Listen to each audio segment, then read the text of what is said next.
Association of mutual fund India के data के हिसाब से 2014 के अंदर में जो टोटल म्यूचुअल फंड इंडस्ट्री का एसेट अंडर मैनेजमेंट था वो केवल 9 ट्रिलियन का था। 2017 के अंदर में ये बढ़ के हो गया 20 ट्रिलियन का एंड 2020 के अंदर में ये बढ़ के हो गया 30 ट्रिलियन का। यानी कि पिछले 6 साल के अंदर में 2014 से लेकर 2020 के अंदर में यानी कि 6 साल के अंदर में केवल 21 ट्रिलियन की ग्रोथ देखी गई। बट 2020 से लेकर 2024 के अंदर में अगर आप इसका डेटा देख लेंगे तो आप बहुत ज्यादा चौंक जाएंगे।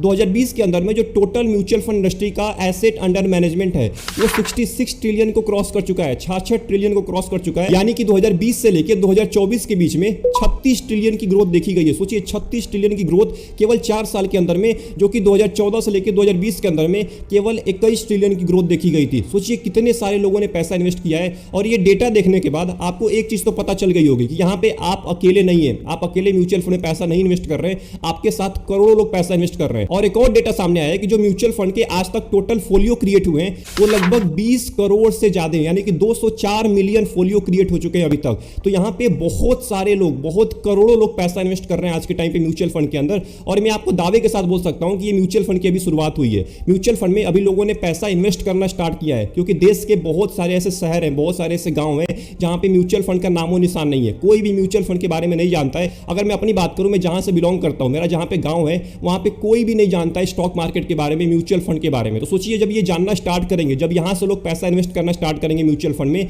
तब ये कितना तेजी के साथ ग्रोथ होने वाला है एसेट अंडर मैनेजमेंट और कितना फोलियो क्रिएट होने वाला है। अब यहां पे बहुत सारे लोगों के सवाल होते हैं कि अगर मेरे को स्टॉक पिक करना आता है, अगर मेरे को फंडामेंटल और टेक्निकल एनालिसिस करने आता है, तो मैं क्यों म्यूचुअल फंड की तरफ जाऊं? मैं अगर अच्छा पोर्टफोलियो बना लूंगा स्टॉक का, तो मैं लंबे टाइम के अंदर में म्यूचुअल फंड से ज्यादा वेल्थ क्रिएट कर सकता हूं। आपकी बात बिल्कुल सही है। अगर आपको स्टॉक पिक करना आता है, अगर आपको फंडामेंटल और टेक्निकल और फाइनेंशियल को अच्छे से देखना आता है, कंपनी के बारे में अगर आपको जानना आता है, तो आप जाइए स्टॉक की तरफ, आप अच्छे स्टॉक्स को पिक करिए, अपना पोर्टफोलियो बनाइए और लंबे टाइम में एक अच्छा वेल्थ क्रिएट करिए। बट यहां पे आपकी बात नहीं है। बहुत कम लोग हैं जिनको स्टॉक पिक करना आता है और सही स्टॉक पिक करना आता है। बहुत सारे ऐसे लोग होते हैं केवल सुन के पैसा इन्वेस्ट करते हैं। अगर उनका दोस्त इन्वेस्ट कर रहा है किसी स्टॉक के अंदर, वो भी उसी स्टॉक के अंदर पैसा डाल देते हैं। अपने गोल के बारे में, अपने रिस्क के बारे में बिल्कुल जानना नहीं चाहते। और बहुत सारे ऐसे भी लोग हैं आज के टाइम में भारत के अंदर जिनको ये भी नहीं पता है कि आखिर में लार्ज कैप के अंदर कितनी कंपनीज है, मिड कैप के अंदर कितनी कंपनीज है। अब अगर आप उनसे बोलेंगे कि आप एक अच्छे स्टॉक को पिक करिए, तो कभी नहीं कर पाएंगे। और यहीं पे निकल के आता है म्यूचुअल फंड। म्यूचुअल फंड जो होता है ना, एक सिंपल प्रोसेस होता है। म्यूचुअल फंड के अंदर एक एसेट मैनेजमेंट कंपनी होती है।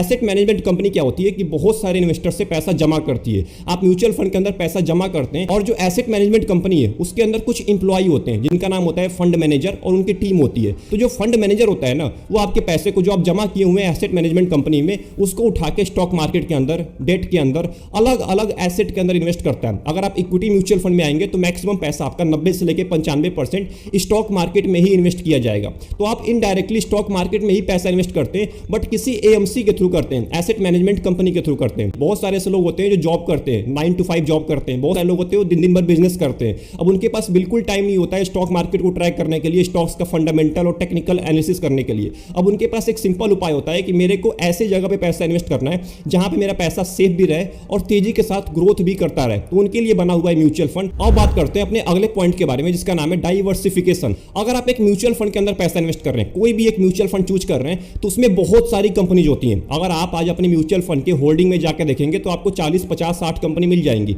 तो अगर 50 कंपनी में से कोई भी 2 कंपनी नहीं भी चलती है, तो बाकी के 48 कंपनी आपको रिटर्न देती रहती है। अब इससे क्या होता है कि आपको बहुत ज्यादा डाइवर्सिफिकेशन मिल जाता है, रिस्क बहुत ज्यादा कम हो जाता है। बट अगर बात करें पर्टिकुलर स्टॉक की, तो आप एक कंपनी के बिजनेस के अंदर पैसा इन्वेस्ट कर रहे हैं। अगर उस कंपनी का बिजनेस नहीं चल पाता है, अगर आपने गलत स्टॉक को पिक कर लिया है, तो लॉन्ग टर्म में क्या होगा पता है आपको? लॉन्ग टर्म के अंदर में जो आपने पैसा इन्वेस्ट किया है उसकी वैल्यू बहुत ज्यादा कम हो जाएगी, बशर्ते आप एक स्टॉक के अंदर अच्छा पोर्टफोलियो क्रिएट कर पाए। 15-20 स्टॉक का आप एक अच्छा पोर्टफोलियो क्रिएट कर लेते हैं, बट उसमें भी कोई गारंटी नहीं होती है कि वो 15-20 स्टॉक चलने ही वाले हैं। उसमें से केवल 1 ही 2 स्टॉक चलते हैं। जैसे आज आप एक बहुत बड़े बड़े इन्वेस्टर का नाम सुनते हैं, जैसे राकेश झुनझुनवाला हो गए। इनके बहुत सारे स्टॉक्स थे, बहुत सारे स्टॉक्स के अंदर इन्होंने पैसा इन्वेस्ट किया था, बट उनमें से केवल 2-3 ही ऐसे स्टॉक थे जो उनको आज अच्छा वेल्थ बना के दिए हैं। और उन्हीं स्टॉक्स के बदौलत, उन्हीं कंपनी के बदौलत आज राकेश झुनझुनवाला का इतना बड़ा नाम हो चुका है, इतने बड़े इन्वेस्टर बन चुके थे। बट म्यूचुअल फंड के अंदर एक फंड मैनेजर होता है, उस फंड मैनेजर की बदौलत हम एक अच्छे स्टॉक्स के अंदर पैसा इन्वेस्ट कर पाते हैं, क्योंकि उसके पास 20 से लेकर 25 साल का एक्सपीरियंस है।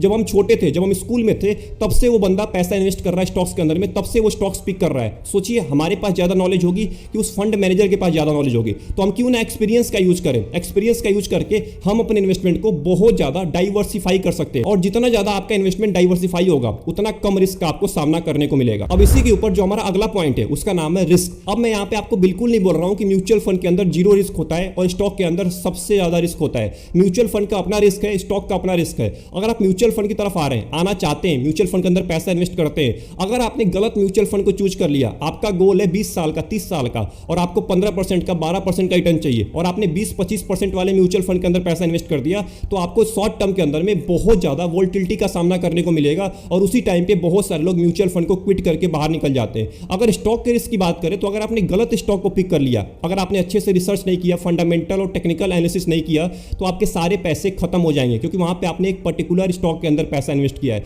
तो एक बात को जरूर ध्यान दीजिएगा, दोनों का अलग अलग रिस्क है, दोनों के अंदर ही रिस्क होता है। वेरी हाई रिस्क वाले भी म्यूचुअल फंड है एंड स्टॉक तो रिस्की होता ही होता है। अब बात करते हैं अपने अगले पॉइंट के बारे में जिसका नाम है डिविडेंड। अब यहाँ पे बहुत सारे लोग ना डिविडेंड को लेके बहुत ज्यादा कंफ्यूज रहते हैं। उनको लगता है कि म्यूचुअल फंड में कोई डिविडेंड नहीं मिलता है। ऐसी बात नहीं है, म्यूचुअल फंड के अंदर भी डिविडेंड मिलता है। अगर आप इक्विटी म्यूचुअल फंड के अंदर पैसा इन्वेस्ट कर रहे हैं तो वहां पे 90 to 95% पैसा आपका स्टॉक्स के अंदर डाला जाएगा, और बहुत ऐसे लिमिटेड स्टॉक होते हैं जो आपको डिविडेंड प्रोवाइड करते हैं। और म्यूचुअल फंड में जो डिविडेंड वाले स्टॉक होते हैं वो डिविडेंड प्रोवाइड करते हैं, उसको री इन्वेस्ट कर दिया जाता है आपके इन्वेस्टमेंट के अंदर। बट स्टॉक के अंदर क्या होता है कि वहां पे डिविडेंड आपके बैंक अकाउंट में आ जाता है, बट उसके ऊपर आपको खुद टैक्स पे करना पड़ेगा। अगर आपका जो डिविडेंड अमाउंट है वो 5,000 रुपए से ज्यादा है, उसके ऊपर आपको 10% का टैक्स पे करना पड़ता है। बट बात करें म्यूचुअल फंड की तो वहां पे आपको टैक्स नहीं पे करना पड़ता है, वहां पे फंड मैनेजर टैक्स पे करता है, क्योंकि फंड मैनेजर स्टॉक्स को खरीदता है और बेचता है। फंड मैनेजर जो होता है ना वो एक्सपेंस रेशियो में से कट कर लेता है, जो टैक्स होता है, जो टैक्स का चार्ज होता है, जो आपको देना होता है, वो आपके एक्सपेंस रेशियो में से काट लिया जाता है फंड मैनेजर के द्वारा। बट वहां पे फंड मैनेजर को टैक्स देना पड़ता है। तो दोनों के अंदर सेम अप्लाई होता है डिविडेंड, और सेम तरीके से इनकम मिलती है।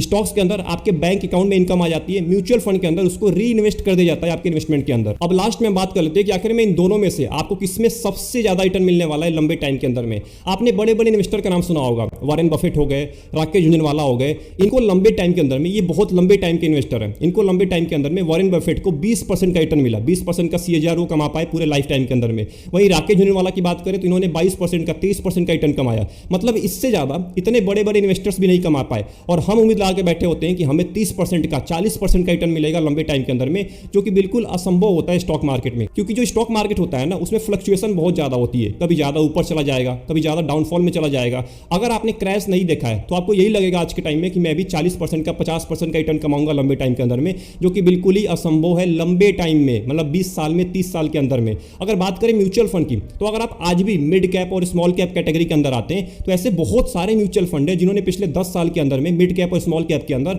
आपको 26%, 27% तक का रिटर्न दिए। वहीं बात करें स्टॉक्स की, अगर आप एक अच्छे स्टॉक को पिक कर लेते हैं, अगर आपने पिक कर लिया और उसको आपने होल्ड कर लिया, जो कि बहुत मुश्किल होता है, बहुत ही कम लोग होते हैं जो 20 साल तक, 30 साल तक किसी एक स्टॉक को पकड़ के रखते हैं। बहुत सारे लोग तो 5 साल के अंदर में, 2 साल के अंदर में, या 1 साल के अंदर में ही सेल करना स्टार्ट कर देते हैं। तो यहां पे एक बात गौर करने वाली है कि अगर आप स्टॉक को पिक करेंगे तो आपको लंबे टाइम तक होल्ड करना पड़ेगा, और यहां पे भी आपको 25 से लेकर 30% का रिटर्न आसानी से मिल जाएगा अगर आपने अच्छे स्टॉक्स को पिक किया है। तो अगर आपने यहां तक वीडियो वॉच कर लिया है तो मैं आपको बता देना चाहता हूं, स्टॉक उनके लिए बना हुआ है जिनके पास अच्छी खासी नॉलेज है, जो पिछले 10 साल से, 15 साल से एक्सपीरियंस रखते हैं स्टॉक को पिक करने का, वो अच्छे स्टॉक्स को पिक कर पाते हैं। वहीं म्यूचुअल फंड उनके लिए बना हुआ है जो कि एक बिगिनर है, जो स्टॉक मार्केट में पहली बार आ रहा है, जिसको कुछ नहीं पता है, जिसको ये भी नहीं पता है कि लार्ज कैप कंपनी किसको बोलते हैं, उसके लिए बना हुआ है म्यूचुअल फंड। अगर वो अच्छे म्यूचुअल फंड में पैसा इन्वेस्ट करता है तो वो स्टॉक जितना रिटर्न कमा सकता है लंबे टाइम के अंदर में। बट यहां पे बहुत सारे लोग दोनों को कंपेयर करने बैठ जाते हैं कि स्टॉक बहुत अच्छा है, म्यूचुअल फंड बेकार है, या म्यूचुअल फंड बहुत अच्छा है, स्टॉक बेकार है।